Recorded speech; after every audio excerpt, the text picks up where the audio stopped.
Hey everyone, Cody from Mac Telecom Networks. I've done a couple videos like this before for pre-deployments for my customers. But in this one, I'm going to show you the initial setup process, what I do, how I get my cable counts, and when we're doing our Wi-Fi design. We're also going to get all of the devices adopted. I do this at home so it saves me time, especially that we're using a UDM Pro. They were going from Unifi OS 1.0 to 2.0 to 3.0. The UDM Pro is already updated, but you will see me take the other things out of the boxes and plug them into the switches. If you're new here and you'd like to support my channel, the best way to do so is to hit the subscribe button. I'm trying to get to 100,000 subscribers. If you'd like to hire me for network consulting, visit mactelecomnetworks.com, and I have affiliate links down in the description below. Now, the majority of the time when I'm working with a client, they do provide us with the floor plan, which will give us an idea of how many data drops we need. So this is the location that we're working, and if we scroll right in, you can see that there's these little white triangles. Each white triangle is a data drop.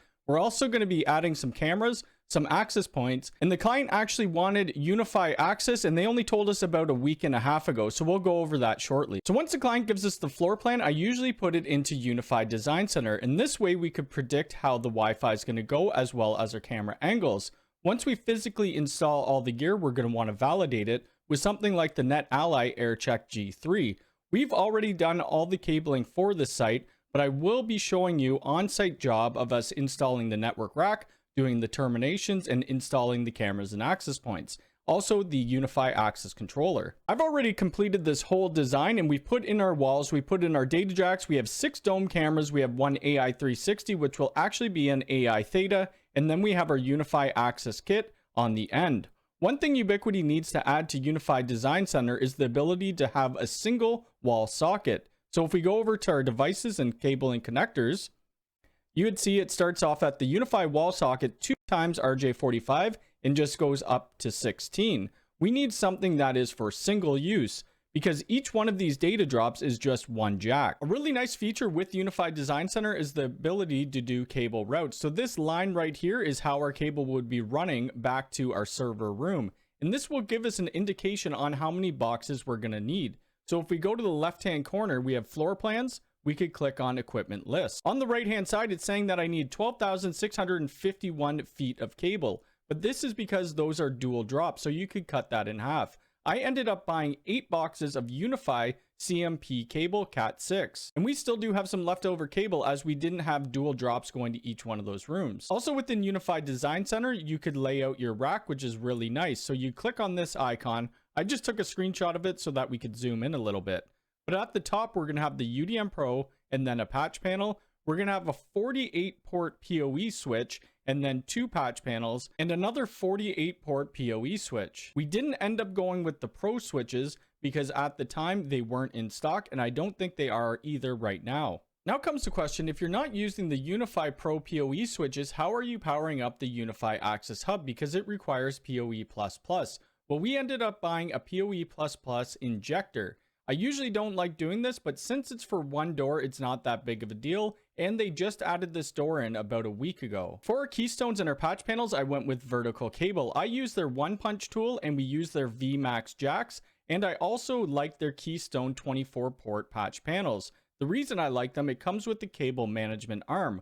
I would use Ubiquiti, but it doesn't have a cable management arm, and I have brought that up to them, so I'm hoping that they redesign it and re-release it. I would even pay $10 extra per patch panel. I will leave links down below to all of the vertical cable tools. All right, so now that I've gone over what I do for the design and my pre-planning, we need to get all of this gear plugged into the network and adopted into the controller. I don't really create any networks or Wi-Fi networks. I leave everything on default and then do the rest of the configuration on site. My main thing here is to make sure that all of the gear is working properly as expected and nothing is dead on arrival. So let's go ahead and get this unpacked.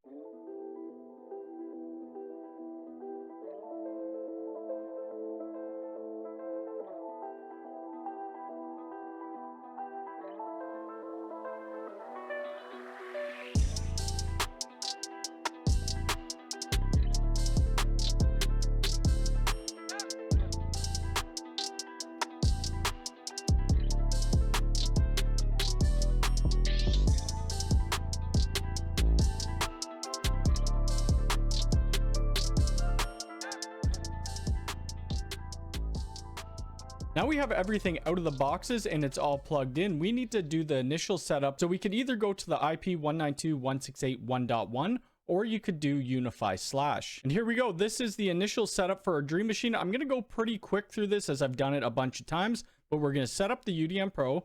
We're going to give it a name. I'll just say YouTube for now. We're going to agree to the end user license. And then I'm going to sign in with my single sign-on ID. It's going to ask us if we want to restore from a backup. This is a fresh install, so we're going to continue without a backup.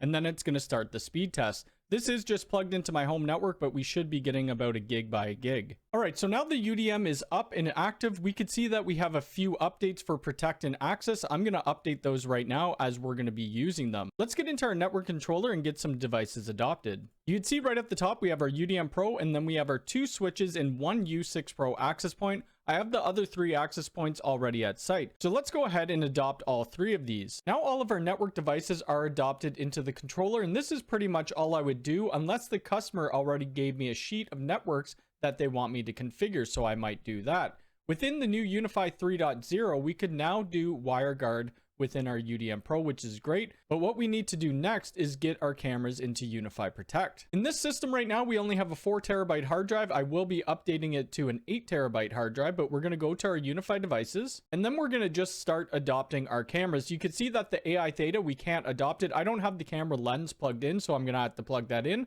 I'm just going to go down the list and adopt.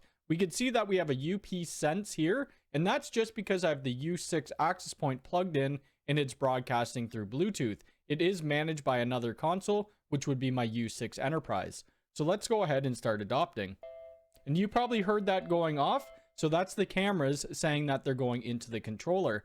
Now I'm going to plug in the lens to the AI Theta. All the G4 cameras are now up and the AI Theta is preparing an update. So this is another reason why I do this at home. All of the cameras need an update and it took about 5 minutes. I'd rather do that in my office than on the client site, wasting time. We now get a notification about Unifi Protect, new smart detections. We're going to agree because this customer wants smart detections on. For the smart detections, we have our person and we have our vehicle. If you want to get license plate reading, you need to have one of the AI bullet cameras. By default now within Unifi Protect, they turn on low latency mode. They didn't used to do this. So if you ever went up to your live view and you notice those 3 little bubbles, it's because you were buffering a little bit and this low latency video helped with that.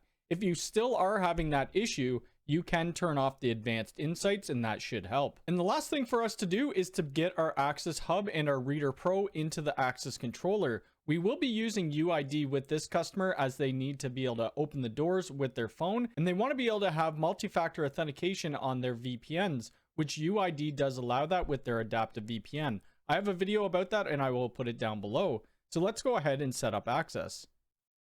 Once our access is set up, we can migrate all of this to UID, and then we'd want to turn off our access controller because it's going to be hosted within UID. We're going to agree to the terms and service, and you can see that one of the doors was showing, so we're going to press next. You can configure unlock recordings, and I will figure out if the customer wants that. I'm just going to leave it at default and press done. Now within our Unifi Access Hub, there is an update, so I'm going to click to update, and that's pretty much all we're going to do to get this prepared to bring to the client's place. So that's going to be it for this video for the pre-design and the pre-deployment for a customer build-out. Everybody's going to do things a little bit differently, but I prefer to do burn-in tests, leaving the gear on to make sure that it's operational before going to site. If I was to show up to site with none of this plugged in, I took a switch out of the box, plug it in, and it's dead on arrival, that would really suck. Let me know what you do for your pre-deployments and watch out for my next video where we're going to be installing all of this gear, terminating the keystone jacks, putting up the network rack. It should be really fun.